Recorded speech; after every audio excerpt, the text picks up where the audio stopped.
Welcome to the Principles of Performance podcast, where we discuss how to optimize your health, fitness, and performance.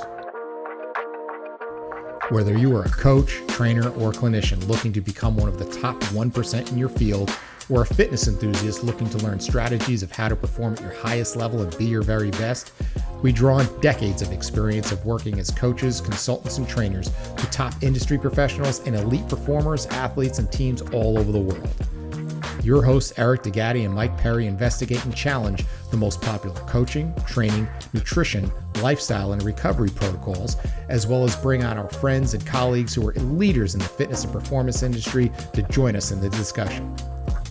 Be sure to like, subscribe, and share on YouTube or wherever you get your podcasts, as well as stick around to the end to find out how you can get access to special resources, deals, and learning opportunities. Now, let's get to the show.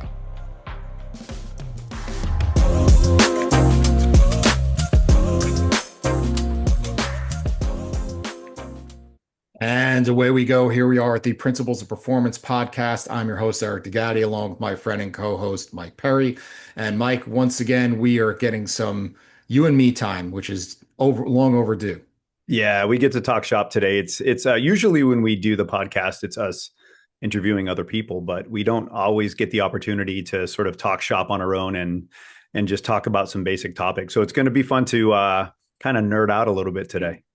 Now, the topic we're going to talk about, we picked because it keeps coming up in both Mike and I's practical practices of working with people.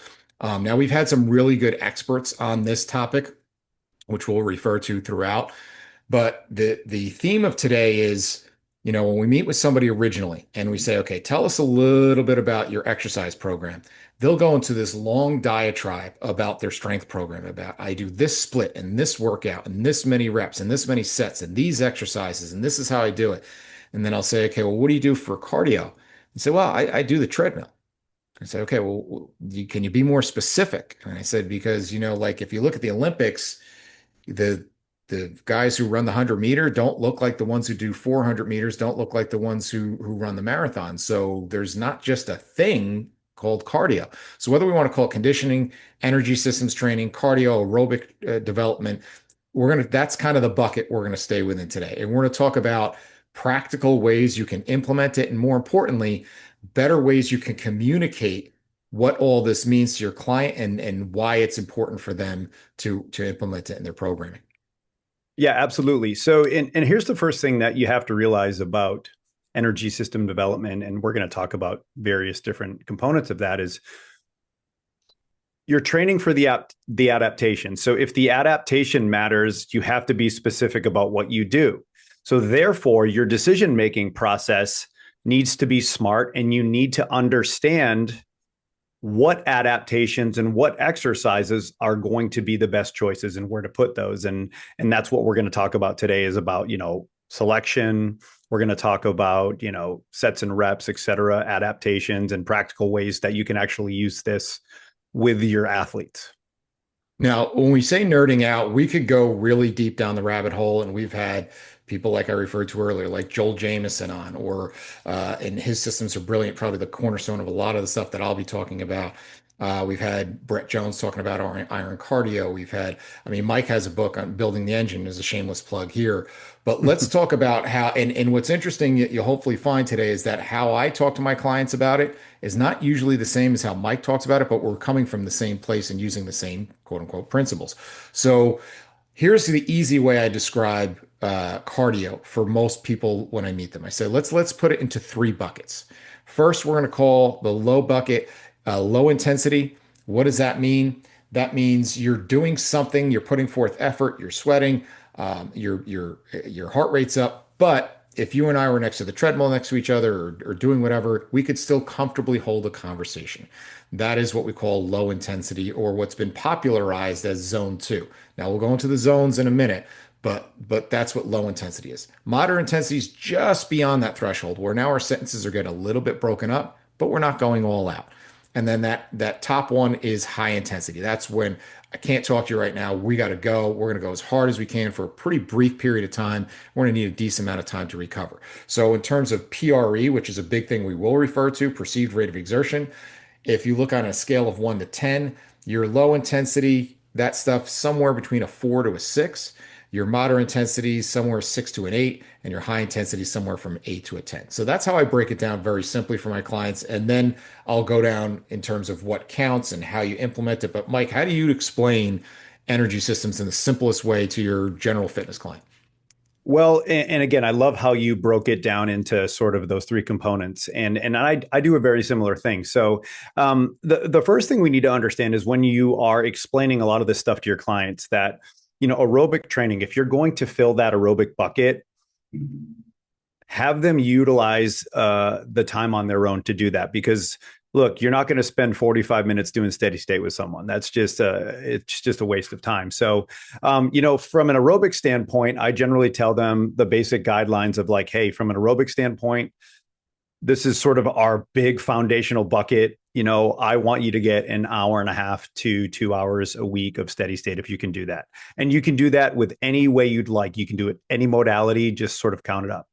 And then I said, the stuff that we're going to cover is going to be within the gym where we're going to be doing our metabolic conditioning work, where again, we're going to be in that middle zone. And then we may finish up with some high intensity bike sprints at the end. So what I try to do is I try to explain it to them in a way that they're going to see it in real life. Whereas like, again, most people aren't just going to come to our gym specifically to do zone 2 steady state. It's not a bad thing. It's just, a lot of people like to give variety when they're doing that stuff. So that's how I explain it to my clients and sort of a real world, what it's going to look like day to day. Now, the important point that you brought up that I hope nobody missed is that the adaptation is the most important part of all of this. And so the misconception that we chase after is we're so worried about how many calories we burn or the Stairmaster is better than the treadmill. And the reality is first of all, the calorie burning thing and how many calories you burn, it's a complete myth and a lie. And even if it was accurate, like I joke, you could fire up the treadmill to 10 miles an hour and sit on the edge of it and eat a pint of Ben and Jerry's. It'll tell you you burn 400 calories, right? So it's a total lie. They don't know. There's so many variables that go into that. And then in the grand scheme of metabolism, how many calories you burn in exercise is pretty nominal compared to, your basal metabolic rate of just how many you burn at rest is the biggest component. And then you have your thermic effect of eating. You have what's called NEAT. Your non-exercise activity is actually more impactful than your exercise activity in terms of caloric expenditure. But we have to look at what are we trying to change here? Is it health? Is it performance? Is it body composition or some blend of all? Now, what that's going to mostly change is your distribution. And it's not evenly distributed. Like Mike talked about, that steady state, and I'm going to kind of go back on the steady state thing. Just because it's low intensity doesn't mean it has to be steady state. And we're going to touch that when we go deeper dive into low Agreed. intensity. Agreed. Okay, so but with that, you're going to do the bulk of your work should be low intensity. And if you go across any spectrum, whether you look at some of the most elite endurance athletes in the world, or even in sports where we think, oh, everything has to mimic the sport, because a football plays only 7 seconds, everything we do conditioning wise should be 7 seconds. That's not necessarily the case either. We need to build a broad base with our low intensity aerobic. What that helps build is our stroke volume, how much our heart can hold, which in turn leads to better efficiency, which we're going to go into more detail. But how you distribute how many days or how many minutes or hours across the week will change slightly based on your goal. Where for health, you're going to have a broader span of low intensity and a smaller pocket of moderate and high intensity. Whereas if your goal is performance, you're going to have a smaller band of lower intensity and a bigger pocket of higher intensity. And even for performance, that's relative to where you are in your competitive cycle, right? And then we'll talk about also with body composition. The big misnomer is that, well, if I work harder and sweat harder and the more out of breath, that the more it'll correlate to body composition changes. And that's not the case either. So the next thing we have to talk about is, well, how do we actually track and monitor? We already covered PRE, which is probably the best way for most people. But most people also aren't really good in being in touch with their bodies. So there's other ways we can monitor. So the easiest way is a heart rate monitor. Your heart rate monitor is a stress monitor. It tells you how fast your heart is going in a reflection of the stress that you're putting on your body. So the higher the stress, the higher your heart rate. That is one way to monitor, but it is not an absolute way. But talk to me about how you might implement heart rate monitoring into your training, Mike. So when I was primarily working with combat athletes, this was a huge component of what we've done. We implemented heart rate recovery mainly because, in most sports, it's not about one all out effort and that's it. It's about your ability to sustain high repeated efforts, recover from those, and do it over and over again, hopefully with minimal drop off. So, what we would do is, if we were doing about where we're doing, some max effort heart rate training, right? We'd get them near their max effort. And then I would time how long it would take them to recover their heart rate or their heartbeat 40 beats. So, for example, if they maxed out at 180, just for simple math, I would see how long it took them to get from 180 to 140. And that would be sort of a metric that I would use from a heart rate recovery standpoint. So for me, it was about recoverability, not necessarily, utilizing it for other purposes. But, a really good thing about using the heart rate stuff is it's individual. So, let's say you are doing glycolytic work, right? And we're going to get a little bit more into this. You can utilize the heart rate as well. After you do a max effort bout and you get to near max heart rate, you want to recover your heart rate to a certain point and also utilize, X amount of minutes too. We'll get in that for a second. So you can use it as just a gauge to see when you're recovered. And that's the simplest way I've used it with athletes. Okay, now we'll go a little bit into that testing stuff and talk about VO2 max and max heart rate and all that good stuff. Now, just one thing to note with heart rate monitoring is people don't understand, and I'll always ask people, as part of their intake questionnaires, do you use any kind of wearable devices? And depending whether you're wearing an Oura Ring or a Whoop Band or Apple Watch or any of those things, realize that the heart rate tracking is going to be less accurate the further you get away from your heart, meaning the chest strap is going to be the most accurate, more accurate than an armband. Armband is going to be more accurate than a wristband or watch, and a watch is going to be more accurate than a ring. And then it's also relative to the activity you're doing. I can get away with an armband if I'm just riding a stationary bike, but if I'm doing battle ropes in some type of circuit, there's going to be a huge lag. And so if you're trying to hit target heart rate, what you're going to find is, and I found this out the hard way, is that you're killing yourself. And you're like, why is my heart rate not going up? And then all of a sudden you stop and your heart rate jumps up 50 beats because there's going to be a lag. So just understand that. Now, Mm-hmm. let's talk about again more practical ways to communicate. So I always say there's four primary variables in cardio, and then I have some basic rules, three or four basic rules. The four variables are first is mode. What are you doing? Are you doing the treadmill? Are you doing the bike? Are you rucking or whatever your mode is, right? Then the second thing is you have your intensity, right? You have how hard are you working on a scale, whether it's a PRE or RPE scale, or it's relative to your intensity with heart rate. Then you have duration, right? How long you're actually doing it for, and then you have frequency. How many times in a week are you doing it? And all those variables you can manipulate. And when you manipulate them, don't manipulate them all at once. You always want to keep some things in your pocket because you're going to adapt pretty quickly. Research shows as little 10 to 14 days, you'll adapt cardiovascularly. So, in order to keep having something in your back pocket as a new stimulus, you want to kind of methodically work through those and work across those. Now, mode, my rules are for that is number one, it can't hurt. And we'll talk about that in a little bit, but make sure it doesn't hurt. If it hurts to run, don't run, right? Number two is it should be something that you hate, right? If you hate doing the treadmill, don't do the treadmill. Do something that you like to do because especially if you're doing, longer bouts of low intensity, it should be something that is enjoyable or at least tolerable at the very least. Next thing is that it should meet the requirements for intensity, and then it should meet the requirements for duration that you're looking for to check your checklist for the week. Now, I mentioned it shouldn't hurt. We talk about in our course structural cost. Coach Boyles, kind of lit up social media with what he calls orthopedic costs, which is the same thing, meaning that there are certain activities that may have a certain cost to you structurally depending on the individual. So the example I always give is I had a Division One lineman who was 300 plus pounds in his senior year in high school. He was overweight. His college coach, who was bringing him in, said, "You need to lose some weight. You need to start running." Thankfully, he came to me first and said, "What should I do?" And I said, "Don't run," because this is a kid whose ankles rub the floor when he walks, his knees are scraping together, and he's 300 plus sloppy pounds. He goes and runs. Yeah, he may drop 10 pounds, but at the cost of his knees and ankles and low back. So there's better choices for that person. So we want to factor in what is the structural cost, even when we're talking about, and Michael talk about, the quote unquote finishers, right? And be smart about that. You don't want to have power cleans as your finisher. It's too technically skilled and there's just too much of a risk. The juice isn't worth the squeeze. So we want to have some level of quality control. Whereas pushing a sled, like anybody can pretty much do that. We've had people in their 80s pushing sleds. And then the timing of when you do it.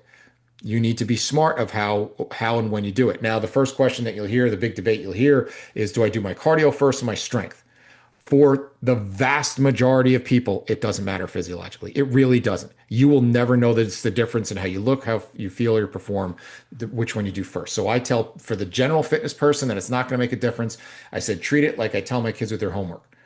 Whatever subject you hate most, do that first. Get it over with. So if you hate cardio, get it done first, because that way when you're tired and done with your strength, it's a lot harder. You can't blow it off because it's already done, right? So timing is important. But then even as you get to the nitty gritty, when we talk about high level timing, there are times I might want to actually train you fatigued.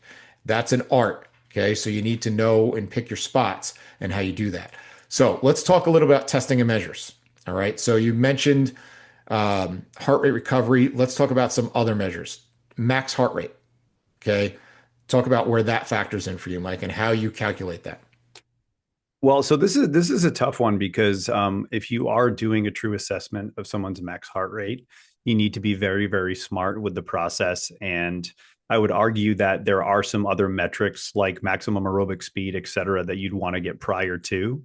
But everybody operates at different levels, right? So some people are naturally going to run more hot. Some people are going to naturally run more cold. And what the max heart rate work does, it allows you to truly understand a ceiling, right? And a physiological ceiling. And why I say that is because a lot of people, when you are doing max heart rate training, the mental part of I can't do this kicks in, because if you're doing true max heart rate training, guys, you're doing like a pretty hard all out bout for probably two plus minutes where you're actually going to get to that point where your heart rate is near that max heart rate. But what it does is, I think, one, it gives you a metric to use. It gives you a destination to every once in a while aim for. But I think it's important that if you are doing max heart rate training, that it's with athletes that already have done the prerequisite work prior to that, because it's incredibly stressful on the system.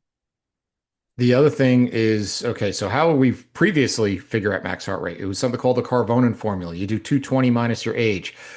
The guy Carvonen has come out and said that's not what it was intended for. It is misused. That is not a formula that works. If that formula were true, I would have died 20 times over, because I routinely will get 10 to 20 beats above what should be theoretically my max heart rate, right? For my age. Now, max heart rate is helpful because then you can set your percentages off of that when if you get really deep into your percentage training. Like Mike said, it's going to take you can't get it doing just a 30-second bout. You need to do multiple bouts, and those bouts can be anywhere from 45 seconds up like to 2 minutes before you get it. You also have to factor in, like I said, the structural cost, like that you have to factor in. Then the other thing is this, and Mike, you use this all the time. There's legs versus lungs, right? And so some people, they may give out from if they're trying to sprint, do it on a treadmill, they may give out their calves and legs may give out before they ever get their heart to their max heart rate. But that also tells us information too. So talk about how that deciphers some things for us and what that then reciprocates to in your programming. Yeah. So, when I first started training fighters, one of the things that I realized is everyone said they had a cardiovascular issue. It's like, my cardio's bad. And I was like, well, if you can go and, spar for an hour and a half and keep going, there's an indication that maybe it's just not your quote unquote cardio. So, one of the things that I realized is that localized muscular endurance for fighters, and specifically lower body, was something that was severely lacking. And what I realized is that because due to the nature of their sport, their upper body gets used a lot with grappling and striking, but their lower body tended to give out. And what we saw was that, when we started to stress these athletes, is that before we could even get to the point of really getting to their max heart rate, their legs were fried. Their legs could not tolerate the load that was going through their system. And we primarily used bikes with these guys because it was the safest choice. So one of the things I realized is that, well, man, the barrier to their sort of cardiovascular goals was actually localized muscular endurance. So for me, what I've always tried to do with my athletes when I have the time is, again, try to build that lower and body endurance over time before we get into, the higher intensity stuff. And really what that does is that just broadens the base and gives you a better platform to develop overall athleticism, power output, et cetera. So how I've seen it practically in the performance side is I've been on the sideline on a Friday night at a high school game and kid gets burned and our defensive coach says, "Oh, we're out of shape." And I'm like, "No, we're not. That kid just stinks at football." And I said, "Here's what I want here's what I want you to pay attention to. When you call your next timeout, if there's 2 minutes left in the fourth quarter and they all come to the sideline and they all have their helmets on and their mouthpieces in, they're not out of shape. If they're ripping their helmets off and they're gasping and gulping for air, then you might have a case, but that's not what's happening. And so that's one way I would gauge. The other thing is, to your point with legs versus lungs. Now, if they're getting pushed around at the end of the game where they weren't in the beginning of the game, that is more of a legs problem, right? Not just Mm-hmm. legs, but when I'm saying that's more of a muscular endurance issue. They have a more of a muscular capacity issue. It's not a conditioning issue. And running more gassers or laps isn't going to fix Not going to that. help. It's not going It to, won't help and at it may all. actually make them worse, quite frankly. Yeah. And And oh, go ahead. and that goes into specificity. Not everything has to be specific, but again, I worked a lot in baseball. When I hear, pitching coaches and coaches saying, I make my pitchers, run poles to build up their legs. I say, okay, well, how many 5K runners do you know that can throw 90? Right? Because they run way more than you do. If that built up your legs, that's not how it works. Just because you're using your legs doing it doesn't mean it's going to quote unquote build up your legs. Right? So there's different ways, and we'll talk about some of those different ways. But you have to understand there's a lot of specificity in here in terms of what are you actually parsing out in terms of what is a weak link and what do we actually need to train and develop. Now, there's some other metrics, but before I go into it, Mike, you had something you want to share. Yeah, and so for me, muscular endurance and lower body muscular endurance, and also this can be very pattern specific for field and court athletes. That is the part of training most people don't ever do or program, right? They'll do their plyos and then they'll do their lifts. But what they don't do is build the capacity within those patterns to do it over and over and over again. So, for example, if you ever look at some of the speed box drills that like Lee Taft popularized, a while back, like just getting better joint angles and building capacity within those angles, side to side, et cetera. When I'm training my field and court athletes, we do a lot of that multiplanar movement, but at a lower level with really, really smooth reps and with a consistent output.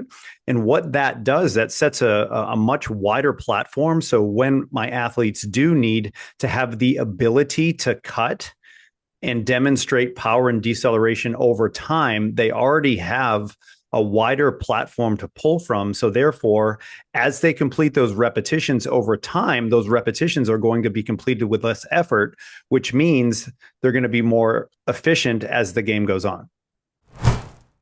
Trainers, listen up. If you're tired of losing clients, feeling burnt out, or just second guessing your programs, it's time to stop winging it. Join us for the Forever Client Formula Challenge, a free 3-day experience where we'll give you the exact blueprint of the top 1% of coaches so you can build loyalty, retention, and a thriving business. You'll learn how to clarify your vision, connect with clients, and build programs that scale. Spots are limited. Sign up now and start turning one-time clients into forever clients. Register now at foreverclientformula.com. That's a really important point. I'm glad you brought it up. And that would happen a lot. Again, going back to football, where if all summer we're leading up to camp, all you did was run 110s, right? And run short sprints. And now all of a sudden you're a week into camp and your legs are shot. It's because there's a different demand physiologically and physically when you're going in multiple planes, when you're going in multiple directions, front, backpedaling, being reactive. And so you need to bake that into your conditioning so you can prepare yourself. So let's do a quick review on tests and measures. We have legs versus lungs is just a simple question like, okay, we pushed you to your limit. what gave out first, legs or lungs, and then that kind of drives where you're going to work more on. Is it more muscular endurance and capacity, or is it more aerobic capacity? Then you have, if you do max heart rate, the only way, kind of like I said earlier, you're going to get a true one is if you use a chest strap heart rate monitor. You're not going to get that holding on the handles of your treadmill, right, at the gym. Then the next thing you have, Mike mentioned heart rate recovery. Okay. If once you do a max bout of effort, how quickly can you get your heart rate down? Why is this important? Well, for Mike mentioned for an athlete who has to have repeat bouts of performance, you need to not just be a one play wonder. You need to be able to repeat that effort with high quality time and time again. Mike used another number that I've heard Andy Galpin use. You want to use it, drop basically a half a beat per second. So that's about 30 beats per minute once you stop. So you go do an all out effort, you sit down, track the heart rate, and can you get it down about 30 beats in a minute? Then you're pretty primed in that category. Then you have the kind of the gold standard is VO2 max. Now VO2 max has all of this research behind it showing correlations with longevity, and one of the biggest, actually showing as one of the biggest correlates. I think it's like a 400 times in terms of risk factor of being in the lowest in the lowest percentage of VO2 max versus the highest percentage of VO2 max versus your peers. Now, I think there's a little bit of selective bias within that the people who are going to have a higher VO2 max are also generally healthy people, and there's more factors in that. But as a measure, to get it truly, you need to have the mask. You need to be in an exercise science lab. It's a little costly. If you go to your local hospital that has an exercise science lab, they'll probably charge you $200-300 to do it. If you're going to get a mask for yourself, it's going to cost you 5-6 grand. But there are some pretty good proxies for that. Something as simple as the Cooper test has been around for forever, where you could just research where you could do the Cooper test. It's a 12-minute test of walk/run, and you just put in some variables about yourself and in a calculator you can find online for free, and it'll give you your estimated VO2 max. There's also an Astrand bike test where you can do it on a bike. You need a heart rate monitor, but you check, your watt output, your heart rate in a certain time. That'll give you an estimate. You could do a 2,000-meter row on a rower, which I'll just warn you is pretty awful. But you do 2,000 meters as fast as you can. You take your time and some other variables about yourself. Concept 2 has something on their website where you can calculate an estimated VO2 max. There's a Rockport walk test, which can do it. These are all great proxy tests. Are they going to be 100% lab accurate? No, but it'll give you a pretty good idea where you fall in terms of you versus your peers. And you definitely want to be above average in those regards because, like I said, everything from health and longevity, even to the point where they found that once you drop below a certain level in your VO2 max, it correlates with not being able to live independently, which is wild. So in terms of tests and measures, I think that covers most of it. Obviously, there's much more you can do, but the one thing you mentioned, Mike, that I want you to touch on is maximum aerobic speed. All right. So maximum aerobic speed is a measure that I first learned indirectly from sports scientist Dan Baker down in Australia. And I was looking at his work and trying to find some simple and safe ways for my athletes to do a conditioning test. And, he utilizes a maximum aerobic speed test for high intensity purposes. So obviously at this point I was working with a bunch of fighters. So I was like, well, I'm not going to have these guys do running tests because most fighters can't run. So I put together a maximum aerobic speed assessment on the bike. And basically what your maximum aerobic speed is, it's your maximum speed that you can maintain in a given bout. So for example, you get someone go on a bike, and what you're going to do is you're going to do an all-out effort, right? And during that effort, you're going to basically see their RPMs. And if you look at their average RPMs for the duration of that bout, that is their maximum aerobic speed. All right. And then you can do some basic math and calculations off of that. There's a bunch of different ways that you can do it, but really what it is, it's another way to get metrics and another way to get an assessment process from people. And in addition to the maximum aerobic speed test, you can also utilize a heart rate recovery test immediately after, which is great. So you can do their MAS test on a bike, and then you could actually do a heart rate recovery test right immediately after, and you can get twofers on that one too. So that's another way to use it. But I use it quite a bit. Building the engine is actually based off of an MAS assessment and another assessment as well. But what it does is it takes the guesswork out. It's like, again, if someone runs a 2 mile and you know what their best 2 mile is, you can extrapolate data from that 2 mile and start to build a profile and a program for that individual that's specific within their testing parameters.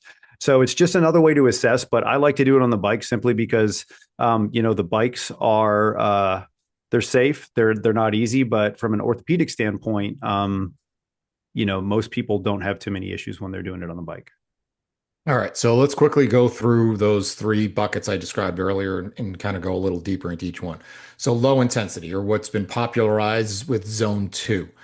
Realize, depending on the system that you use, you may have a 4 or a 5 zone system if you're using a Peloton or whatever it is.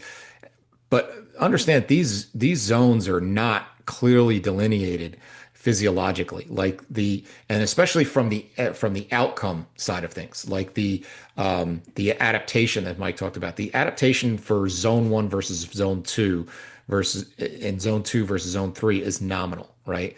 Now, how do you know when you've crossed the threshold from one to the other?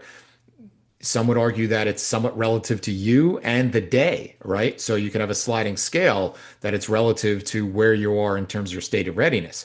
It's also, you can mark it with, if you're doing a pinprick of your finger and it's supposed to measure less than, I think it's, 2 millimoles of lactate. And once you cross through that, then now you've been to change what you're using as your main energy substrate, basically moving into, glycogen and it being your primary, and stored sugars and carbohydrates being your primary source of energy, because now it's a higher demand that requires, I need the energy right now.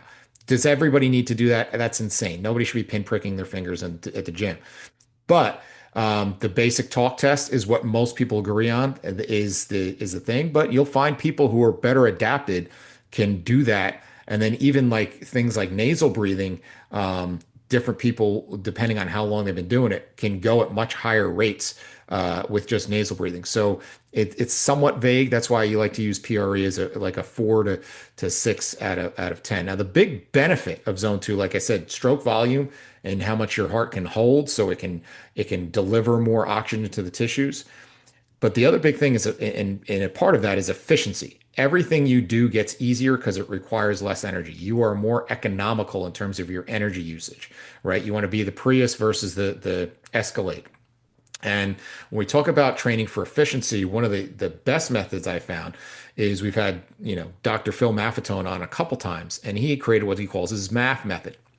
MAF this is a good one to use when you take 220 minus your age, or I'm sorry, 180 minus your age. 180 minus your age is your MAF number. So let's just say, for easy math, if you're 30 years old, your MAF number is 150.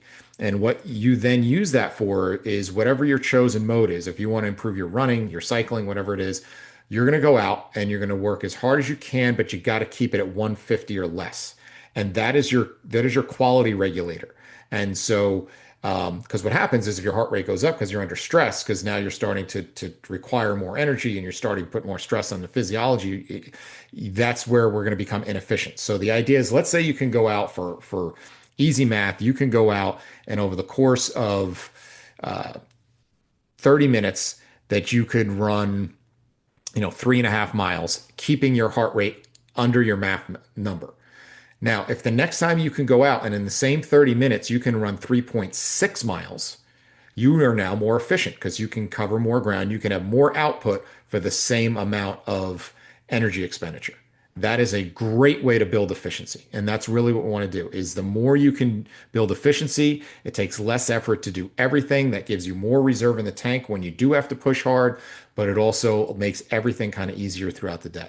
Now, in terms of what some of the minutes Mike talked about earlier, is if you listen to some of the famous podcasters and what they'll tell you as far as what they shoot for minutes, it's unrealistic for most regular people, to get 180 to 240 minutes of zone two low intensity work. Like, that's a lot for the average person. Think about that. That's 30 minutes, like 6 to 7 times a week plus.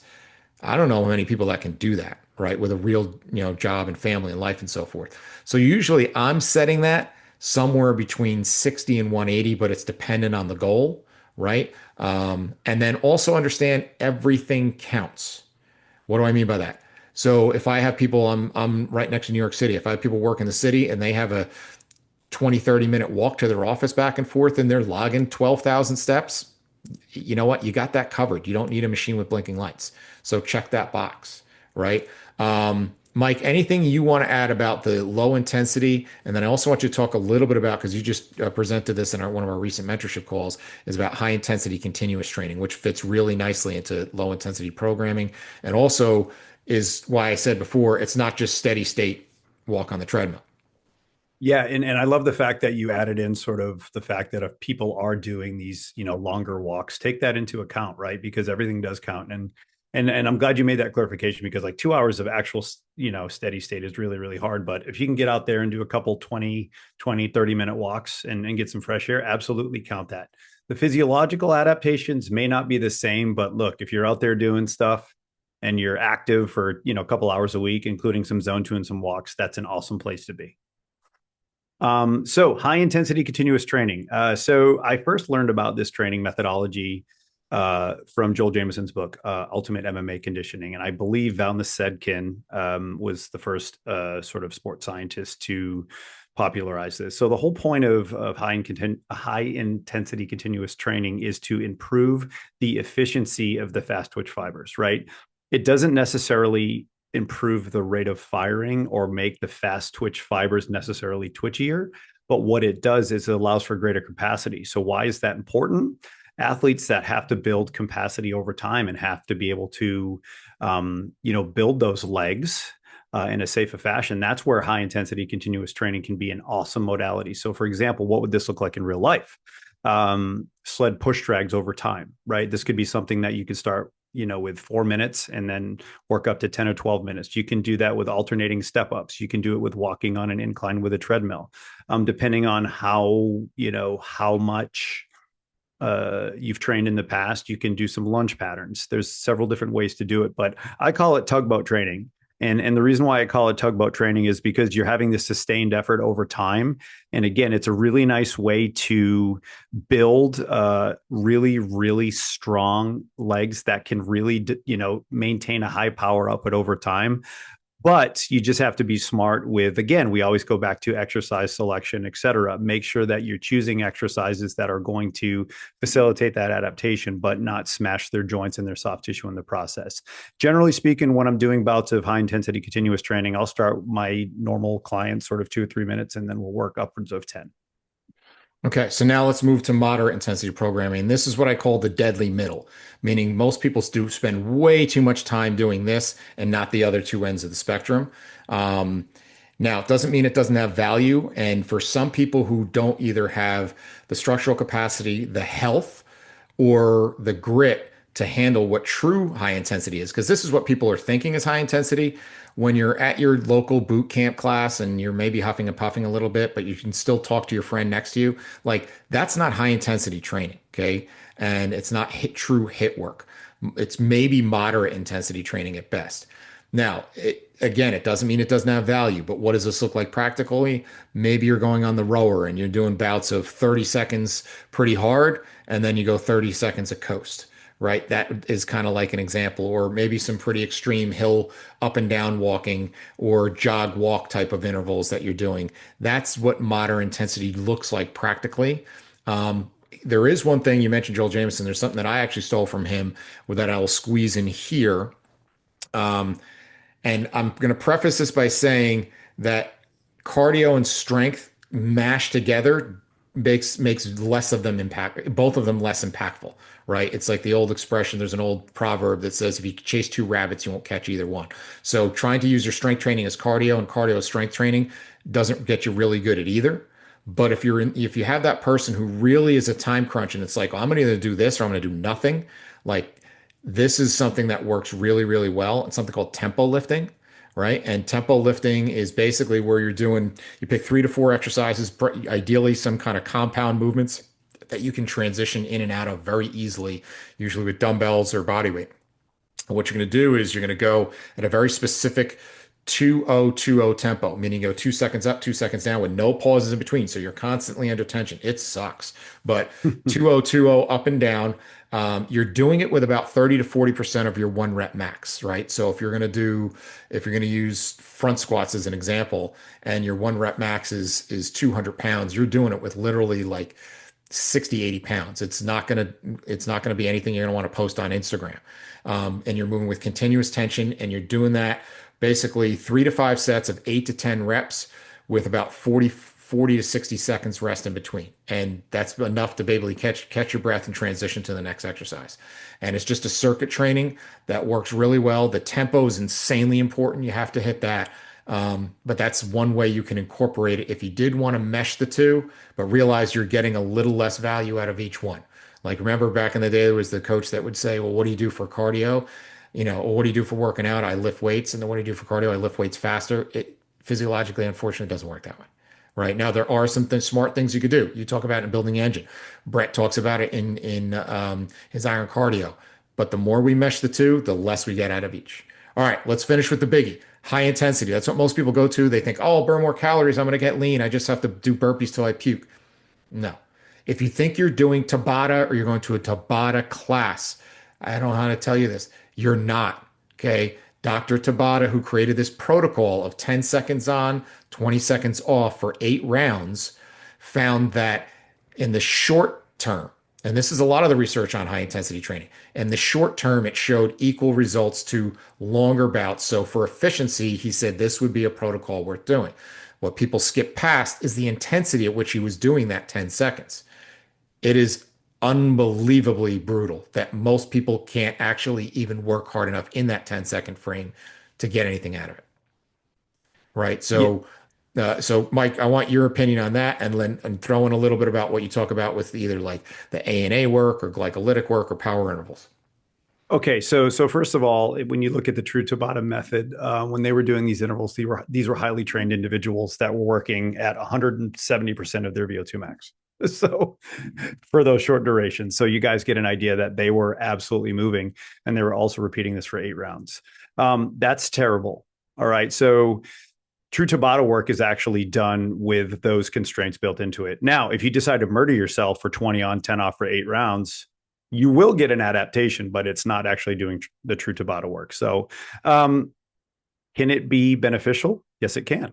But you need to make sure that you're doing it in a very, very smart way. So, Tabata work is not what you think it is. You have to be very, very smart with overall high intensity work. Anything over 15 seconds max effort where you keep on doing repeats, you're going to go glycolytic. And a lot of your clients are going to be incredibly unhappy because from a true physiological standpoint, if you do true maximum bursts and true maximum output for 20 to 30 seconds, there's no way you're doing 30-30s for 5 or 6 rounds. There's just physically not. So again, that's that middle, right? All those boot camp intervals are great for the middle, but when it comes to true energy system development, right, you have to look at those basic guidelines and parameters, because you are getting tired, but you may not be getting the adaptation that you think you are because your metrics are way off, or you're just simply underprepared. So now, one quick note. Again, I talked about that this is not a clear line that where you go from ANA training and go to what we call, what you hear of VO2 max training. And then even what that is, like the famous study that caught a lot of attention is the Norwegian 4x4, where it was 4 minutes at 85% max heart rate or higher, then 3 minutes of recovery, 4 rounds of that, right? 4x4. And they found that was one of the most effective protocols for improving VO2 max. Now, understand, these research things are done over a short period. That VO2 max, there's more things that correlate with it than just that. And so a lot of what you'll see in your aerobic fitness is cumulative. And then I've seen my VO2 max go up more because of the accumulation of week after week and month after month and year after year than it was some specific protocol I did for 30 days. And also realize that they just landed on that 4 and 3. But if you talk to most people, know what they're talking about. If you do something roughly in that range, if you made that into 45 seconds on and a minute and a half off, you're going to get very similar type of results. So it's just basically push yourself to a certain point that's 85% or higher, and then have a somewhat equal recovery time and do that for maybe 3 to 4 rounds. There's a million different ways we can slice it. Even within the testing, we didn't even touch on Bruce protocols and Wingate tests and all that stuff. We could spend literally 5 episodes going through this. The main thing that we wanted to get out of today is to say, look, cardio is not just a thing, right? You have to kind of clarify it. And as Mike, beautifully said at the beginning, what is the adaptation that we're looking for? What's the result we're looking for? And then what are we working with now? Where are you at now? And then let's take that and build the program off of that in a very smart way.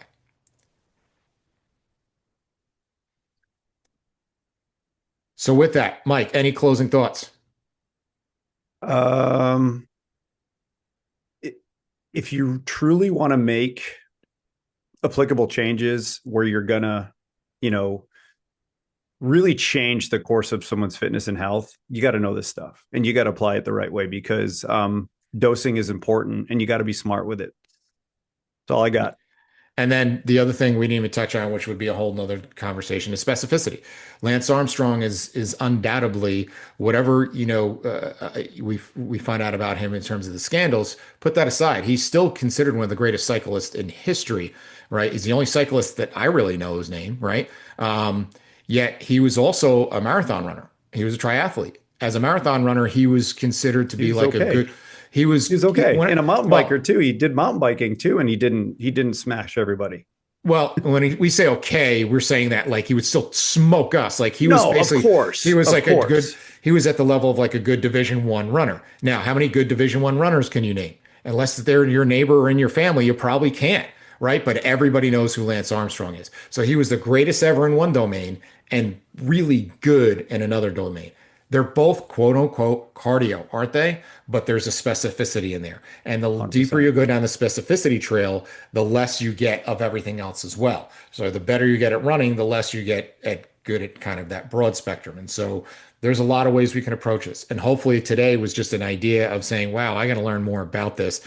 And, we've given you some resources to go by, whether it's former podcasts or some of the books and courses that we mentioned. So highly encourage you, find out more about this.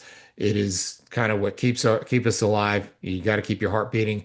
Cardiovascular training, conditioning, aerobic training, energy system development, whatever you want to call it, learn more about it. And we will see you next time. And this has been the Principles of Performance podcast. Thank you for listening.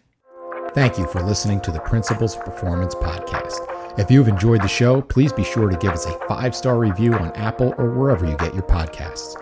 If you would like to learn more about our courses and mentorship program, visit www.principlesofprogramdesign.com, where you can book a free strategy call with Mike and Eric to gain insight on how to achieve your potential. Also use the special discount code PRINCIPLESPODCAST10 to receive 10% off any of our live or online courses. We appreciate your attention and your commitment to be your very best.